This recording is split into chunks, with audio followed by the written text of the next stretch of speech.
बड़े भाग मानुष तन पावा, सुर दुर्लभ सद ग्रंथन ही गावा।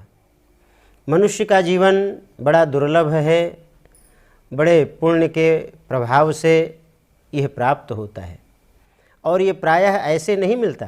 गोस्वामी जी आगे लिखते हैं कि कबहुक कर करुणा नर देही, देत ईश बिन हेत सनेही।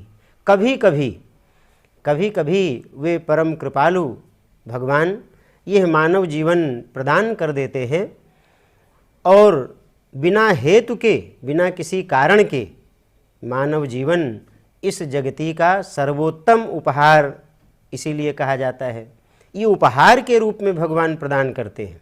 यदि इस मानव जीवन को हम सार्थक न बना सके, इसे धन्य न बना सके, तो भगवान के द्वारा दिए गए इस उपहार की अवमानना होगी, भगवान के द्वारा दिए गए इस उपहार का अपमान होगा।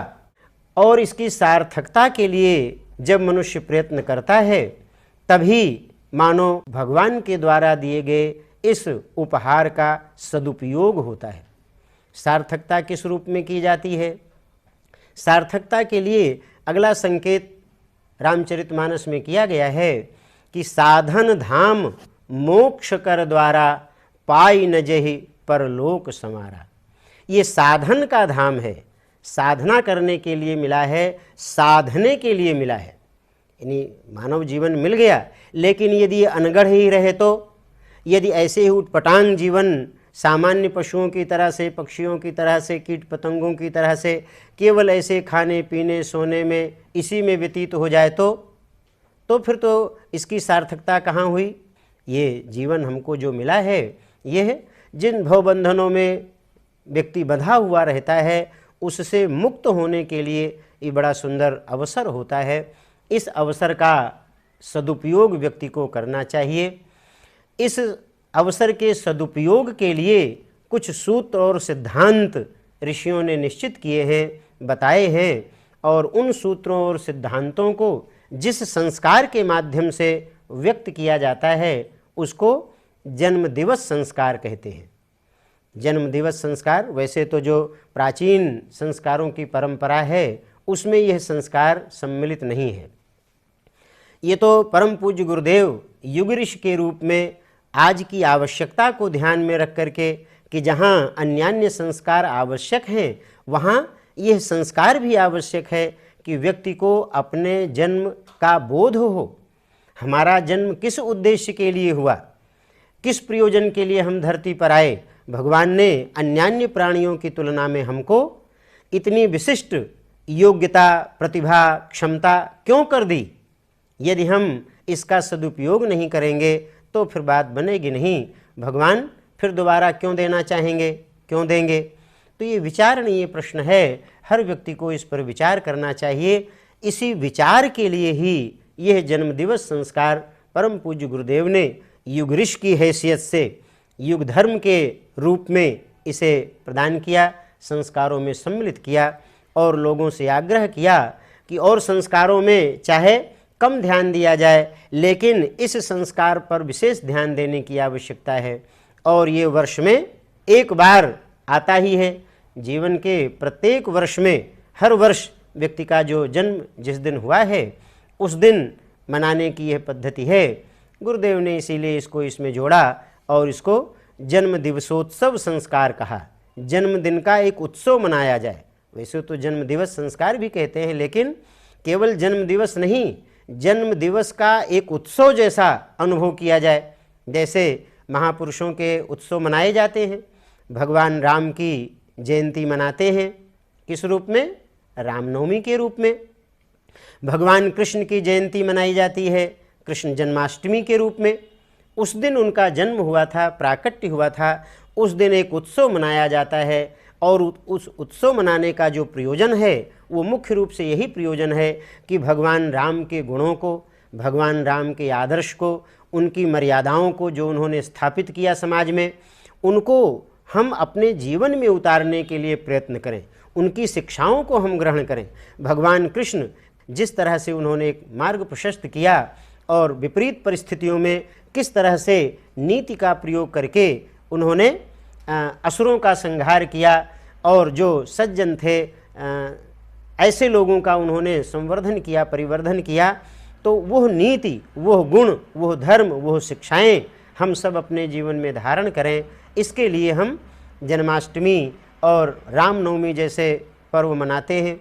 वास्तव में ये भगवान राम और कृष्ण का ही प्राकट्य दिन है, उनका जन्मदिन है, जैसे हमारा जन्मदिन होता है। यदि हम भी अपने जन्म के उस अवसर को सार्थक बनाने का प्रयत्न करें, अपने गुणों को, अपने आदर्शों को, सिद्धांतों को उच्च लक्ष्य के साथ जोड़ने का प्रयास करें और ऊंचे लक्ष्यों के लिए हम अपना जीवन जीना प्रारंभ करें, तो निश्चित रूप से हम ऊंचे उठ सकते हैं। और ये जन्मदिन का जो क्रम यही है कि हर जन्मदिन पर व्यक्ति कोई न कोई ऐसा संकल्प लेता है श्रेष्ठ बनने का, अपने दोष दुर्गुणों को छोड़ने का और अच्छाइयों को बढ़ाने का। तो इस तरह से जब ये क्रम चलता है तभी मानो जन्मदिन मनाना सार्थक होता है। वर्तमान में जन्मदिन मनाने की कुछ ऐसी पद्धति चल गई है जिसमें कहीं के देखा देखी लोग दीपक जलाते हैं, केक लाते हैं, केक काटते हैं, जलते हुए दीपक को बुझाते हैं। ये बात ही नहीं समझ पाती, ये हमारी भारतीय संस्कृति नहीं है। भारतीय संस्कृति में दीपक जलाया जाता है, न कि जले हुए दीपक को बुझाया जाता है। जले हुए दीपक को बुझाने से क्या प्रेरणा लेंगे? अंधकार कर दो सब ओर, नहीं, अंधकार जहाँ है वहाँ प्रकाश होना चाहिए।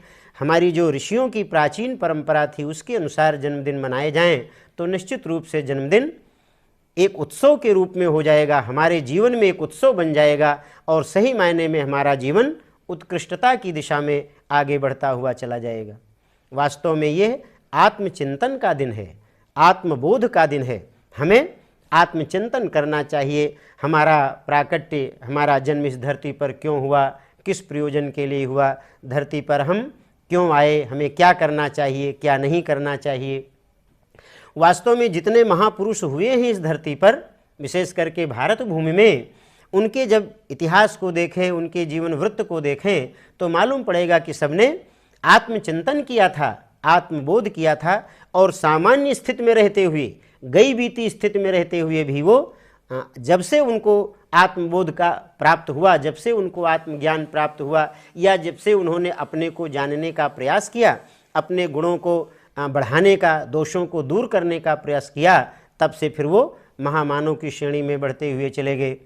भगवान बुद्ध का जीवन सबको मालूम है, सामान्य राजकुमारों की तरह से सुख सुविधा में थे, सब कुछ थे, लेकिन वो आत्मचिंतन करते रहे कि वास्तव में ये जन्म मिला है, इसका उद्देश्य क्या है, और अपनी तप साधना के द्वारा, आत्मबोध की साधना के द्वारा एक दिन बुद्धत्व की प्राप्ति की उन्होंने। वाल्मीकि के लिए भी यही कहा जाता है, शुरू का जीवन उनका बहुत अच्छा नहीं माना जाता, लेकिन जब से उनका आत्मचिंतन उनमें हुआ, जब से उन्होंने अपने बुराइयों को समझा, जाना, उनको छोड़कर अच्छाइयों के लिए आगे बढ़ने का प्रयास किया, तब वो महर्षि वाल्मीकि बन गए। सूरदास बन गए। बिल्व मंगल के रूप में कहा जाता है उनका पूर्व का जीवन था। आंखें न होने पर भी भगवान के प्रति इतनी श्रद्धा, इतनी भावना उनकी हुई कि भगवान का जब वो वर्णन करने लगे, बाल लीला से लेके जो भी वर्णन किया, आँखों वाले आश्चर्य करते हैं कि ऐसा वर्णन कैसे किया।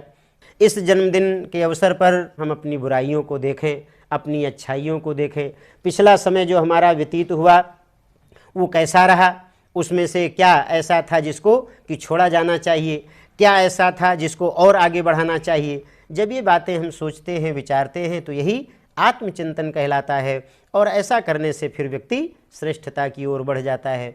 चूँकि जब वो आत्मचिंतन करके दोषों से दूर होता चला जाएगा, गुणों को बढ़ाता हुआ चला जाएगा, तो धीरे धीरे वो ऐसा श्रेष्ठ नागरिक बन जाएगा, ऐसा श्रेष्ठ मानव, महामानव बन जाएगा कि सब लोग उसको प्यार करेंगे, सब लोग उसको आदर्श मानकर चलेंगे, उसकी प्रशंसा होगी, यश होगा, गौरव बढ़ेगा, ये सारी चीज़ें उसके साथ होंगी। तो इन्हीं सब उद्देश्य जल पावक गगन समीरा पंच रचित यह अधम शरीरा, जो ये 5 तत्व हैं, इनके प्रतीक के रूप में चावल की 5 ढेरी बना लेते हैं और इन 5 तत्वों को उसमें आवाहित करते हैं, स्थापित करते हैं, पूजन करते हैं। भावना से ये सारी चीज़ें होती हैं। 5 तत्व जिनके द्वारा हमारा ये शरीर बना है, उनके प्रति हम कृतज्ञता का भाव रखते हैं। जिनके सहयोग से हमारा जीवन बना, हमारा शरीर बना, हमारे हाथ पैर आँख नाक कान मुँह बने, तो यह जिन तत्वों के सहयोग से बना है उनके प्रति हमें कृतज्ञ होना ही चाहिए। पंच महाभूतों के सदुपयोग से स्वस्थ रहने का एक सिद्धांत भी इसके साथ जुड़ा हुआ है। ये 5 जो महाभूत हैं, पृथ्वी का अंश है, जल का अंश है, अग्नि का अंश है, वायु का अंश है और आकाश का अंश है। इन सब का मिल करके सबके सहयोग से ये शरीर बना है। तो इस शरीर को यदि स्वस्थ रखना है, ठीक रखना है, तो वास्तव में इन पंच तत्वों से को संतुलित रखना पड़ेगा, इनका ध्यान रखना पड़ेगा। जैसे पृथ्वी तत्व है, पृथ्वी तत्व का कौन सा अंश हमारे अंदर है? अन्न से पोषित होने वाला, अन्न से जो ये हमारा अस्थि मांस वाला हिस्सा है, जितना ये सब अन्न तत्व का है। अन्न खाने से रक्त बनता है, रस बनता है, रक्त बनता है, अस्थि में मज्जा आदि जो 7 तत्व हैं वो बनते हैं, उन्हीं से हमारे शरीर का पोषण होता है। तो अन्न का सही उचित मात्रा में उपयोग किया जाए, भोजन वही ग्रहण किया जाए जो हमारे लिए उपयोगी हो, स्वाद के लिए ही नहीं, स्वास्थ्य को ध्यान में रख करके किया जाए। स्वादिष्ट भी हो तो अच्छी बात है, लेकिन ज़्यादा स्वादिष्ट जब हो जाता है और स्वाद के पीछे हम पड़ जाते हैं तो न जाने कितनी बीमारियां लगती हुई चली जाती हैं। चटोरापन किसी भी तरह से उचित नहीं है। हाँ, जितना आवश्यक है उतना तो उसमें होना ही चाहिए। तो इस तरह से आहार ग्रहण करते समय हमें स्वाद पर कम, स्वास्थ्य पर ज़्यादा ध्यान रखना चाहिए। यदि ध्यान रह जाए तो आज की बहुत सी समस्याएं दूर हो जाएं। आजकल के बच्चे जिस फास्ट फूड के लिए प्रयत्नशील रहते हैं, उसी की चाह करते हैं, उसी को खाने के लिए लालायित रहते हैं, वास्तव में उनके स्वास्थ्य को बिगड़ने का ये सबसे बड़ा कारण है। स्वास्थ्य के बिगड़ने का मोटापा जिस तरह से शुरू से बढ़ जाता है, डायबिटीज आजकल बच्चों को होने लगी है, इसका सबसे बड़ा कारण आहार का जो उचित निर्धारण होना चाहिए वो न होने से है। इसलिए स्वाद की तुलना में स्वास्थ्य को ध्यान में रखकर हमें आहार ग्रहण करना चाहिए। पृथ्वी तत्व पूजनम्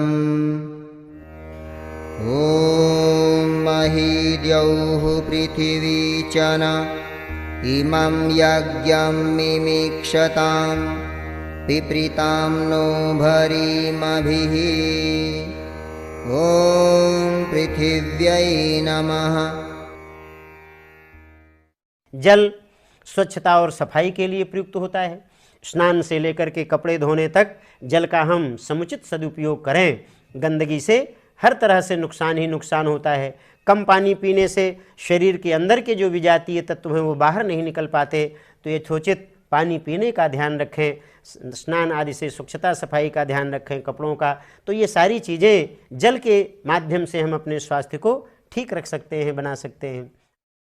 वरुण तत्व पूजनम् ॐ तत्त्वायामि ब्रह्मणा वन्दमानः तदा शास्ते यजमानो हविर्भिः अहेडमानो वरुणेह बोध्युरुषग्वं समान आयुः प्रमोषीः ॐ वरुणाय नमः। अग्नि का अंश हमारे अंदर ऊष्मा के रूप में होता है। आप हाथ छू के देखिए, इतने टेम्परेचर फ़ारेनहाइट रहता है 98.44। ये जो सबका तापक्रम होता है वो इसीलिए होता है कि शरीर को ऊर्जा की भी ज़रूरत होती है। अनियंत्रित हो जाता है तब, उससे ज़्यादा तापमान बढ़ जाता है तो व्यक्ति बीमार पड़ जाता है। बुखार आ गया भाई, बुखार आ गया। और उससे कम हो जाए तो उससे भी ज़्यादा परेशानी हो जाती है। लो ब्लड प्रेशर हो जाता है, कोई गिर गया, देखते अरे हाथ पैर तो ठंडा हो रहा है, रगड़ो जल्दी से, कोई दवाई दो, कुछ करो। तो यदि जितना तापक्रम होना चाहिए उससे कम हो गया तो भी नुकसान है, ज़्यादा हो गया तो भी नुकसान है। तो अग्नि के पूजन के साथ हम इस संतुलन को भी ध्यान रखते हैं।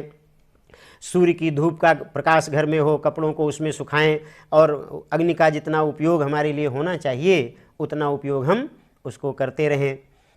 अग्नितत्व पूजनम् ॐ त्वं नो अग्ने वरुणस्य विद्वान् देवस्य हेडो अवयासि श्रेष्ठाः यजिष्ठो वह्नितमः शोषुचानो विश्वाद्वेषाग्वंसि प्रमुमुग्ध्यस्मत् ॐ अग्नये नमः। वायु वायु श्वास प्रश्वास के रूप में हमारे अंदर रहती है। प्राणायाम के द्वारा श्वास पर नियंत्रण करके यदि हम चाहें तो हम अपनी आयु को बड़ी बना सकते हैं, दीर्घायु बना सकते हैं। जितनी सारी बीमारियां आजकल दिखती हैं, ये सब बीमारियां यदि प्राणों पर हमारा नियंत्रण हो जाए, प्राणायाम आदि की प्रक्रिया सीख करके थोड़ा समय इसके लिए दें तो किसी तरह से कोई असुविधा न हो। प्राण के लिए, वायु के लिए है कि वो शुद्ध और स्वच्छ वायु में हम सांस ग्रहण करें, गंदगी आसपास न रहने पावे। सीलन में, गंदगी में रहने से स्वास्थ्य बिगड़ता है। तो जो वायु हमारे लिए स्वास्थ्य वर्धक है, उस वायु को हमें शुद्ध और सुगंधित भी बनाने का प्रयास करना चाहिए। तो ये वायु की बात होगी, वायु के पूजन का प्रयोजन है। ॐ आनो नियुद्भिः शतिनीभिरध्वरग्वं सहस्रिणीभिरुपयाहि यज्ञं वायो अस्मिन् सवने मादयस्व यूयं पात स्वस्तिभिः सदा नः। ॐ वायवे नमः। आकाश शून्य को कहते हैं। ईथर तत्व आकाश में विद्यमान है, विचार विद्यमान है। ये जितना रेडियो का, टेलीविज़न का, मोबाइल फ़ोन का, जितना भी ये दूर संचार जो कुछ भी होता है वो कहाँ से चलता है? इसी आकाश में चलता है, पोलेपन में चलता है। तो आकाश में हर तरह के विचार भरे रहते हैं। यदि हम अच्छे विचार करना प्रारंभ करें तो थोड़ी देर देखेंगे, थोड़ी देर में अच्छे अच्छे विचार हमारे मस्तिष्क में आते हुए चले जाते हैं। और यदि कोई कुविचार मन में आया, कोई दुर्विचार मन में आया, तो देखिए थोड़ी देर में ऐसे न जाने कहाँ कहाँ से विचार चले आते हैं। तो ये सब कुछ इसी विश्व ब्रह्मांड में भरा हुआ है, आकाश में विद्यमान है। आवश्यकता केवल आकाश के पूजन के साथ हमें ये समझने की है कि हमको कैसे विचार करना चाहिए, क्या करना चाहिए। ये सारी बातें इस जन्म दिवसोत्सव संस्कार में जोड़ी गई हैं कि पांचों तत्वों का जब हम पूजन करें, उनका आवाहन करें, पूजन करें, तो उसके साथ उनके संतुलन का ध्यान रखें, उनके सदुपयोग का ध्यान रखें और उनकी अशुद्धता आदि को दूर करने के लिए भी प्रयत्नशील रहें। तो ये पंच तत्व के पूजन का क्रम एक महत्वपूर्ण है जो इसमें जुड़ा हुआ है। आकाश तत्व पूजनम् ॐ यावांकशा मधुमत्यश्विना सूनृतावती तया यज्ञं मिमिक्षतम् उपयाम गृहीतोऽस्यश्विभ्यां त्वैषते योनिर्माध्वीभ्यां त्वा। ॐ आकाशाय नमः। दूसरा क्रम है दीपदान का। जन्मदिन के अवसर पर दीपक जलाया जाता है।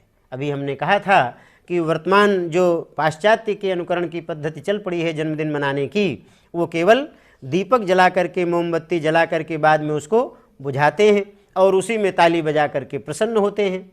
वास्तव में अंधेरे में प्रकाश आने पर प्रसन्नता होती है, न कि प्रकाश में अंधेरा आ जाने पर। उपनिषद का सिद्धांत है तमसो मां ज्योतिर्गमय। परमात्मा से प्रार्थना करता है, हे परमात्मन हमें अंधकार से प्रकाश की ओर ले चलो। अंधकार से प्रकाश की ओर ले चलना ये प्रेरणा देता है दीपदान। परंपरा क्या है इसके साथ? परंपरा ये है कि बालक का या व्यक्ति का जितना वर्ष वो हो चुका होता है उतने दीपक जलाए जाते हैं। क्या सिद्धांत है इसके पीछे? इसके पीछे यही सिद्धांत है कि जितना जीवन अभी तक व्यतीत हुआ वो भी प्रकाशमय था, वो भी प्रकाशमय था। कुछ न कुछ अच्छाइयाँ उसमें थीं, हो सकता है कुछ कमियाँ भी रही हों, और हर जन्मदिन पर उन्हीं का तो चिंतन करना रहता है, उनको छोड़कर अच्छाई की ओर बढ़ने का प्रयास करना ही रहता है। लेकिन इस दीपदान में एक दीपक बड़ा सा और जलाते हैं बीच में। बड़े से दीपक का क्या प्रयोजन है? वो बड़ा सा दीपक होगा तो बड़ा प्रकाश देगा, उसमें ज़्यादा स्नेह होगा, ज़्यादा बड़ी बत्ती होगी तो उसका प्रकाश ज़्यादा होगा। एक ही उद्देश्य है इसका कि अभी तक जो हमारा जीवन जैसा भी रहा वो भी प्रकाश में तो था, लेकिन अब हमें ज़्यादा प्रकाशमय बनना है, इसलिए एक बड़ा दीपक जलाया गया। ये अगले वर्ष की प्रेरणा देता है कि अगले वर्ष हमको इस बड़े वाले दीपक की तरह से अन्यों की तुलना में ज़्यादा प्रकाशमय होना है, तो हमारे जीवन की सार्थकता ज़्यादा होगी। वास्तव में दीपक ज्ञान का प्रतीक है, प्रकाश ही नहीं देता, प्रकाश तो देता ही है अंधकार में। अंधकार और प्रकाश ये दोनों प्रतीकात्मक भी हैं। हमारे दर्शन में दोनों को अंधकार को अज्ञान का प्रतीक माना गया है और प्रकाश को ज्ञान का प्रतीक माना गया है। तो यदि हम जलते हुए दीपक को, कैंडल को बुझा देते हैं, तो समझ लो कि हम फिर अज्ञान की ओर हमारा कदम चाहे अनचाहे अपने आप बढ़ जाएगा। इसलिए हमें अज्ञान की ओर नहीं, ज्ञान की ओर बढ़ने का प्रयत्न करना चाहिए। तो ये दीपक ज्ञान का प्रतीक है। निरंतर हमें ज्ञान की दिशा में आगे बढ़ता रहना चाहिए। तो निरंतर यदि हम ज्ञान की दिशा में आगे बढ़ते रहेंगे तो निश्चित रूप से हमारा जीवन ज्ञानमय, प्रकाशमय होता हुआ चला जाएगा। दीपदानम्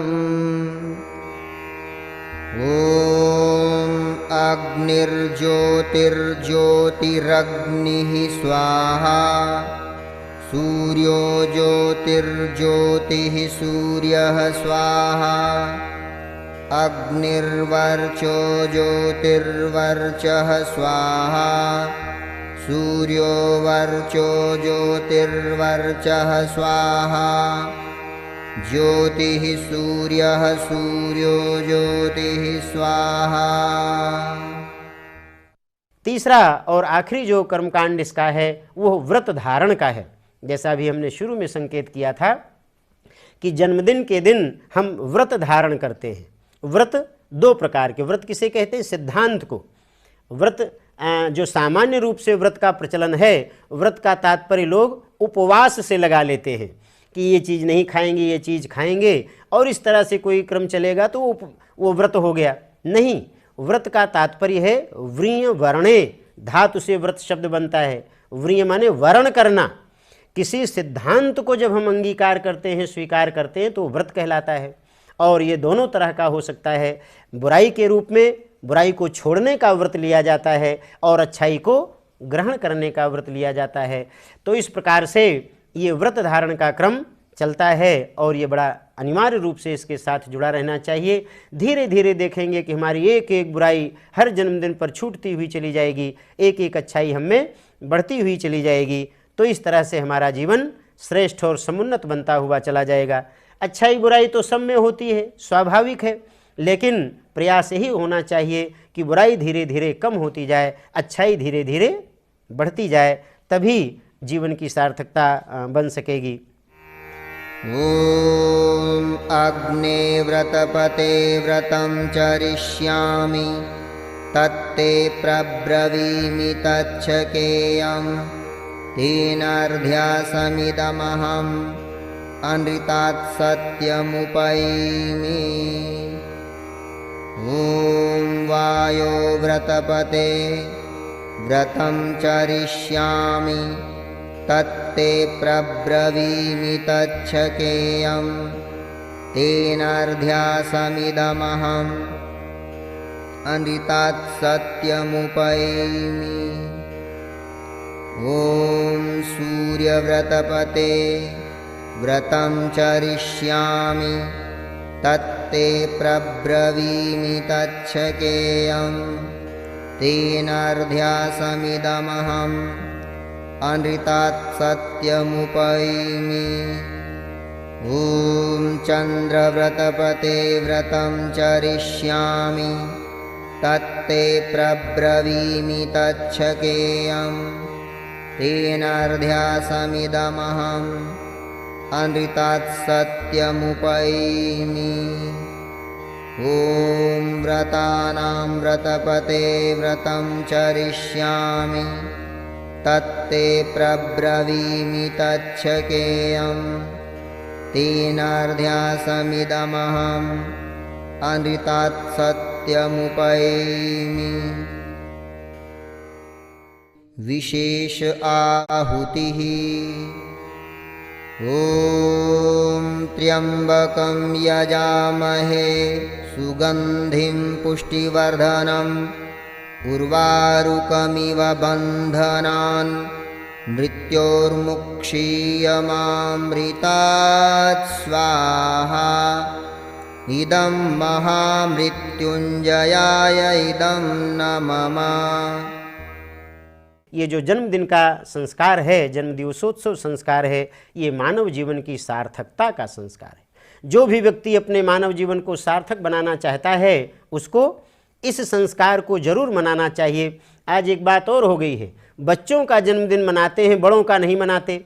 परम पूज्य गुरुदेव हमारे कहते थे, नहीं, जितना आवश्यक बच्चों का जन्मदिन है उतना बड़ों का भी है, बड़ों को भी मनाना चाहिए। बच्चे में तो केवल समारोह हो जाता है, हंसी खुशी का केवल वातावरण रहता है। बड़े सही मायने में आत्मचिंतन कर सकेंगे, बुराइयों से दूर होने का, अच्छाइयों से ग्रहण करने का सिद्धांत अपना सकेंगे। तो ये मानव जीवन की सार्थकता का ये सिद्धांत है, सूत्र इसमें समेटा हुआ है। जीवन के परम लक्ष्य को पाने के लिए इस दिशा में, इस संस्कार के माध्यम से हम आगे बढ़ सकते हैं।